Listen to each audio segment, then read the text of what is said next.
네, 조선 열전 코너입니다. 오늘은 장경태 더불어민주당 의원 또 김용태 국민의힘 최고위원 두 분 함께합니다. 안녕하십니까? 네, 안녕하십니까? 안녕하세요, 장경태입니다. 자, 장경태 의원님, 순위가 많이 올라간 것 같습니다. 최고위원 선거에서. 네. 일단 권리당원 3위, 일반 여론조사 3위 하고 기록하고 있는데요.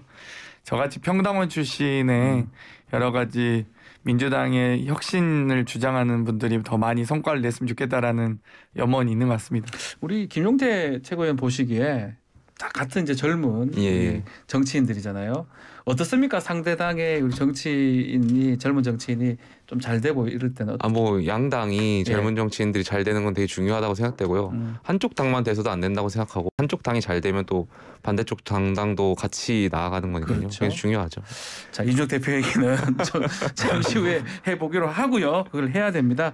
자, 이전에 취임 첫 강복절 77주년 기념사를 저희가 들었었는데 글쎄요. 자유라는 얘기, 미래라는 얘기가 많이 있었던 것 같은데 두 분이 가장 좀 유의미하게 들었던 부분이 있을까요? 저는 먼저 두 가지를 말씀드리고 싶은데 첫 번째는 어제 대통령께서 이제 우리 사회가 반드시 해결해야 할 과제로 양극화와 사회적 갈등을 말씀하셨어요. 저는 굉장히 환영하는 바이고요. 과거에 저희 보수정당이 사실 도외시했던 부분이거든요. 양극화 문제를 해결하는 거 굉장히 중요한 대통령께서 인식하고 있다는 것에 저는 굉장히 환영하는 바고 또 관련해서 사면도 이번에 경제인들 많이 사면했지 않습니까? 여기에 방점을 두고 이번에 사면되신 총수분들 이제 사회의 공동선을 회복하는 데 좀 노력해 주셔야 된다.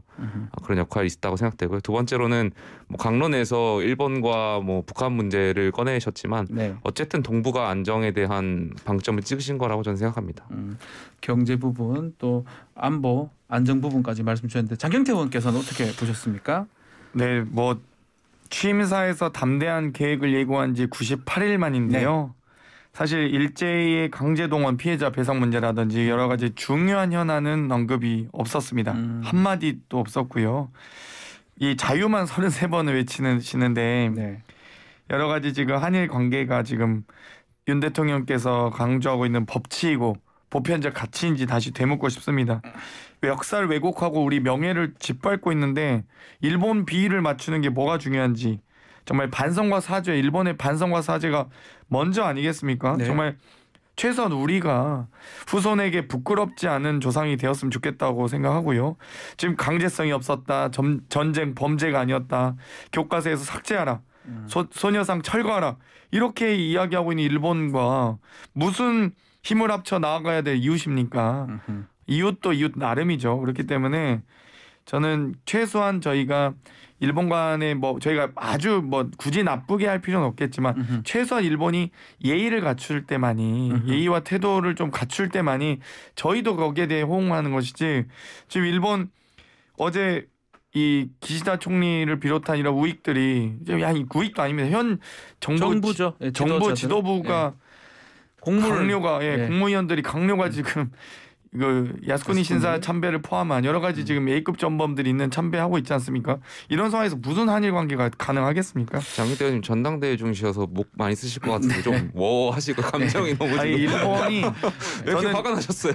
이 기시다 총리가 야스쿠니 신사 참배만 안 했어도 좋은데 이 별다른 반성과 사과 메시지가 없더라도 참배만 안 했어도 좀 화가 덜 났을 것 같아요. 근데 참배까지 하는 걸 보면서 그냥 정말 너무한 거 아닐까 이건 정말. 자, 지금 그런 것 같아요. 우리 대통령께서는 일본하고 미국하고 좀 동맹이나 이런 걸 좀 굳건히 해가지고 러시아나 중국, 좀 북한 등등을 좀 해보자. 이런 의미에서 그런 발언을 했던 걸로 보이는데 어떻습니까? 한미 동맹과 그 연장선상에 있는 한일 관계 회복에 대해서 좀 중점을 말씀하신 것 같고요. 어제 말씀하신 것과 관련해서 김대중 이제 오부치 선언을 말씀하셨는데 여기에는 장경태 의원께서 말씀하신 것과 마찬가지 일본의 통렬한 반성과 사죄가 전제되어 있다고 저는 생각돼요. 그렇죠. 그렇기 때문에 지금 일본이 계속해서 과거사를 부정하고 있고 그런 태도를 보이고 있는데 여기에 대해서는 정부가 명확하게 입장을 밝혀주실 필요가 있다고 보고요. 물론 말씀하신 대로 어제 기시다 총리 공물하고 또 강료들이 참배하는 것은 굉장히 저희가 뭐 규탄해야 할 행위라고 생각합니다. 기시다 총리는 참패는 한 건 아니고요. 예, 공무를 예, 보낸 그렇죠. 겁니다. 참배했다가는 뭐 미국에서 가만히 있지는 않을 것 같아서 그건 아니고 이 공물만 보낸 공물을 거 바쳤네요. 다시 말씀을 드리겠습니다. 자, 일본 협력 강화도 필요한데 계속 말씀하지만 그 전에 풀어야 될 문제를 풀고 하는 게 좋다. 이런 부분을 명확하게 언급을 했다라면 이 아쉬움이 지금 우리 정경태 의원은 있다는 이 말씀이네요. 그 부분을 얘기 안 했는 게 좀 아쉽다. 참배와 공물을 바치는 부분을 구분하셨는데요. 저는 구분할 것까지는 없다. 그렇습니까? 예를 들면 조공을 바치는 것도 어찌되었건 사실상 참배의 역할을 봅니다. 것이다. 네. 알겠습니다. 자, 북한 얘기도 좀 하겠습니다. 북한의 핵 개발을 포기한다면 핵기지를 개설할 수 있도록 담대한 구상을 하겠다, 제안하겠다라고 하는데 MB 정부 때 비핵 개방 3천하고 내용이 같은 거 아니냐 이런 언론의 지적이 있습니다. 네네, 뭐 MB 정권하고 비슷한 상황이라고 네. 보고요. 물론 저희 윤석열 정부는 늘 말씀드린 대로 비핵화 조치의 선결적인 그런 행동들이 필요하다고 보고요. 네. 이런 더 중요한 것은 근데 MB 정권과 좀 다른 것은 단계적인 것에 좀 방점을 찍은 것 같습니다. 과거에는 포괄적인 네. 어떤 지원이었다면 이번에는 단계적으로 뭐 어떤 단계에서는 뭐 의료 지원, 또 어떤 단계에서 에너지 지원, 뭐 이렇게 단계적 지원이라는 것이 좀 다른 점인 것 같습니다. 이게 좀 구체적으로 뭔가 나와야 되는데 계속적으로 추상적인 어떤 얘기만 나오는 것 같기도 하고요. 그러다 보니까 이 각 사안에 대해서 구체적 로드맵은 지금 없는 거다. 이런 또 얘기도 있는 것 같아요, 장 의원님. 사실 이 남북 관계 관련된 대안과 대책이 전혀 없습니다. 철학도 없는 것 같은데요. CVID라고 여러 가지 이제 완전하고 검증 가능하고 네. 불가역적인 핵 폐기의 수준이 사실 2001년에 네. 20년 넘은 지금 정책 부시 정부의 정책 아니겠습니까? 예.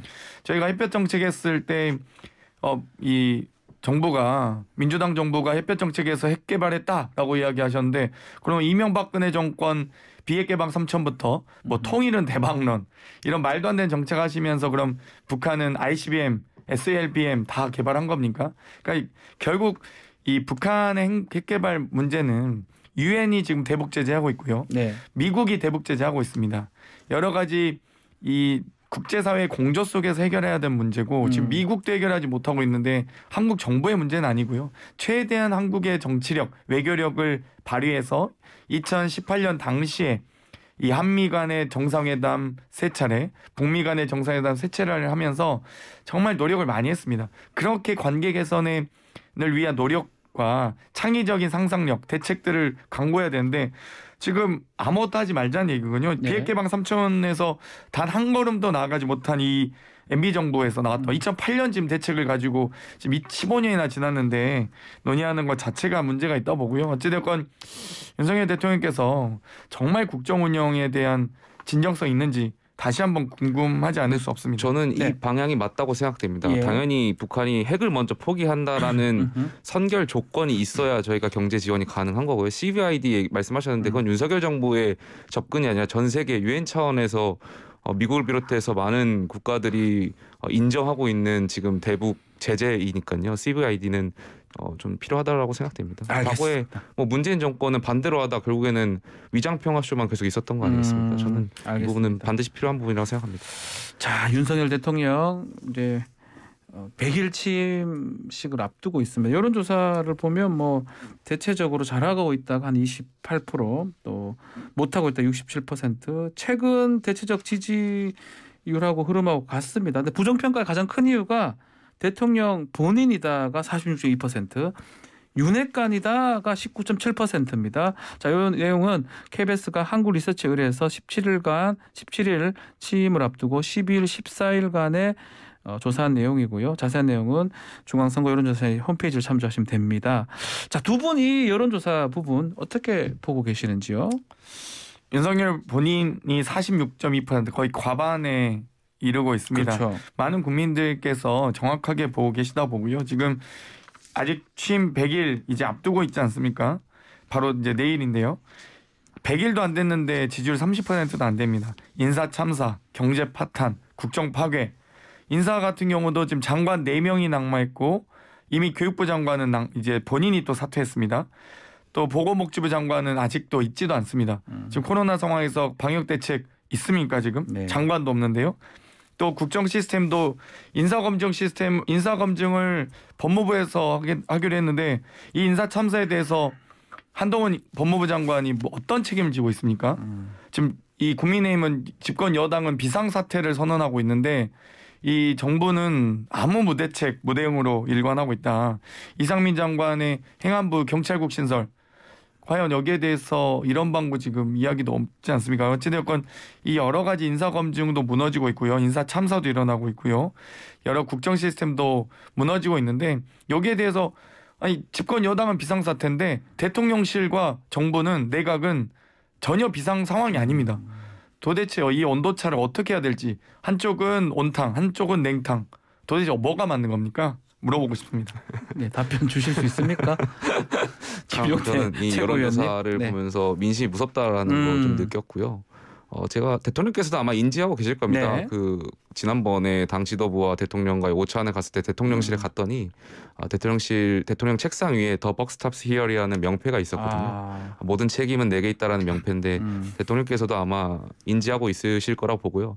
이것이 결국에는 대통령제 우리 헌법이 지향하는 헌법 정치의 대통령제의 장점이자 한계이지 않을까. 네. 결국에는 대통령께서 이 상황을 인지하시고 이제는 전반적으로 바꿔주셔야 되지 않나. 국민의 호응에 맞춰서 네. 이런 것을 좀 주문드리고 싶습니다. 자, 지금 좀 속보로 떴는데요. 검찰이 서욱 전 국방부 장관 자택 압수수색을 했다라고 합니다. 하고 있겠죠 지금. 아마 서해 피격 사건 관련해서 하는 것 같은데 국정원도 지난달에 압수수색을 했습니다. 한 달 만에 또 강제 수사를 좀 하는 그런 모습을 보이는데 결국은 이런 어떤 여론 국면을 조금 돌파하려고 어떤 강제 수사 아니면 사정 정국 이렇게 가는 거 아니냐 이런 분석도 있는 것 같더라고요.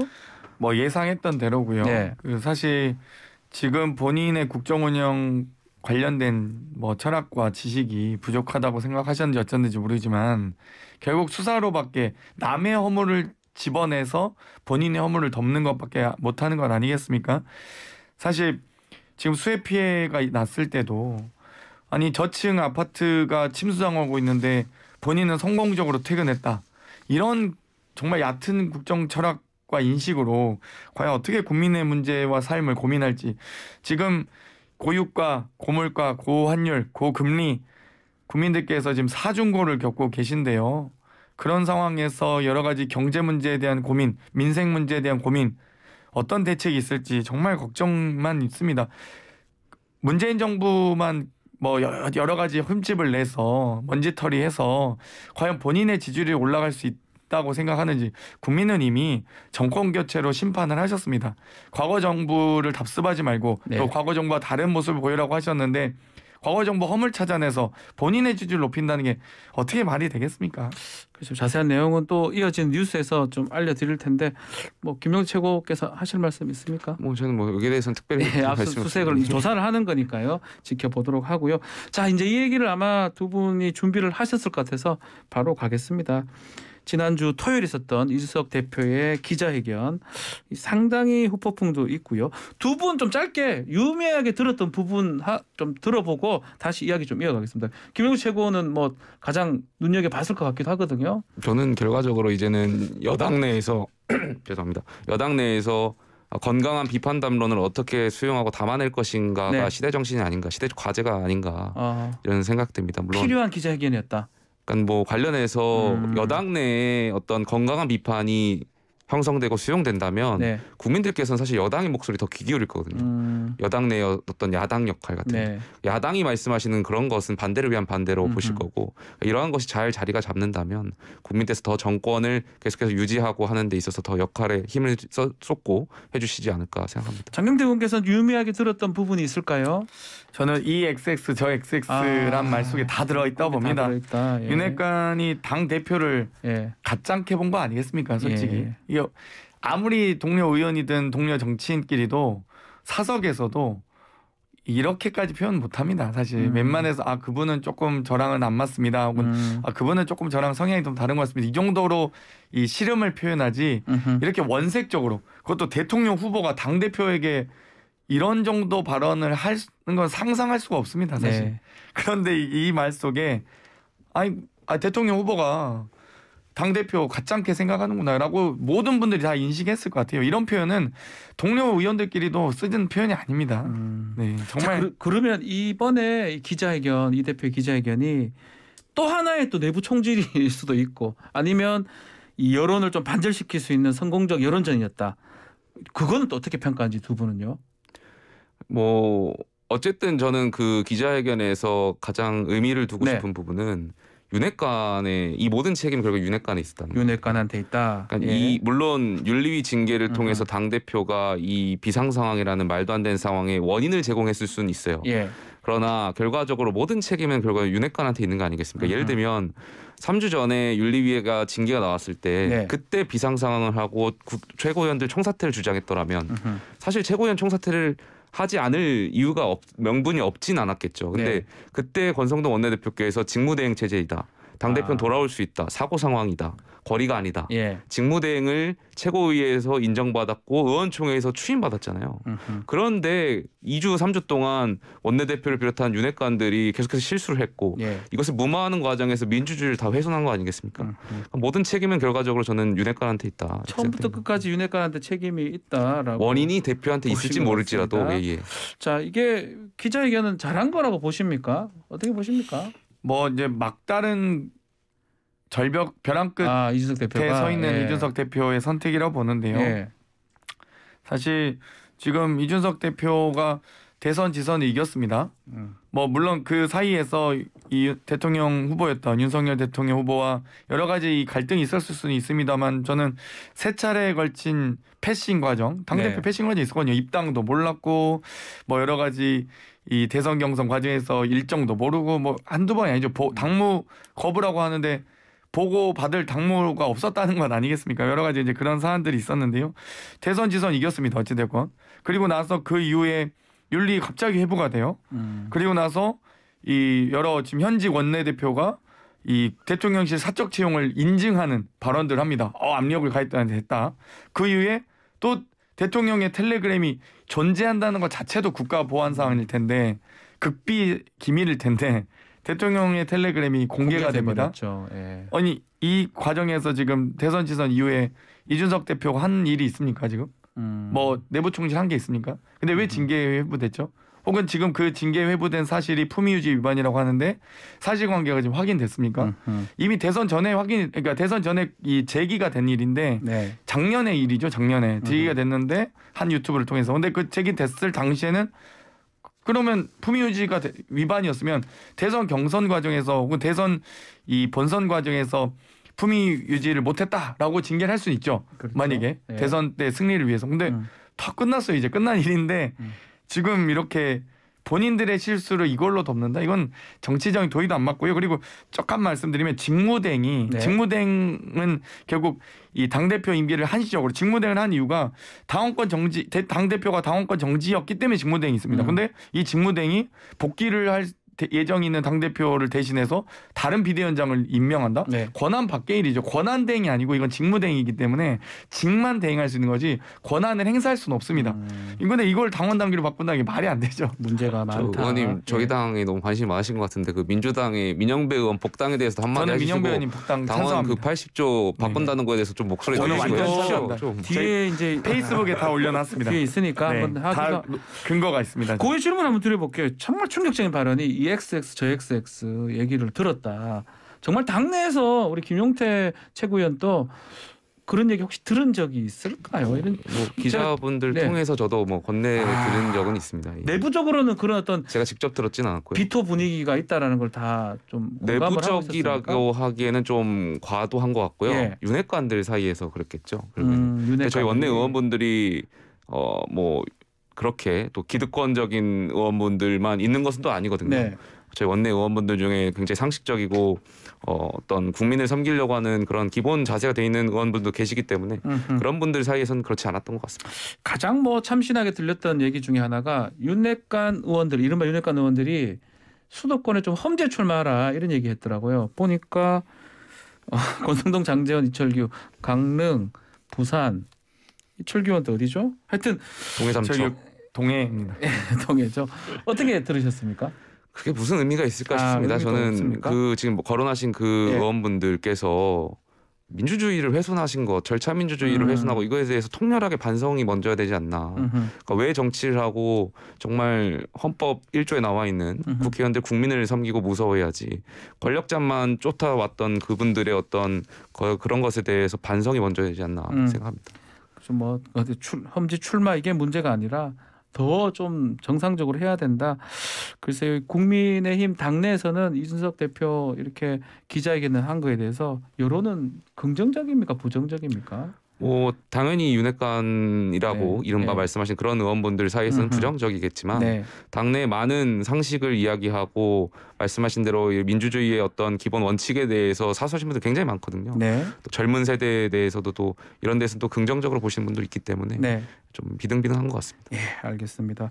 자, 주호영 비대위 오늘 출범을 하게 되는데 아마 이준석 대표 문제 수습하는 게 가장 첫 번째 아마 가업이 아닌가 생각이 드는데 두 분이 생각하는 수습책이 있을까요? 장경태 의원님 얘기부터 한번 들어볼까요?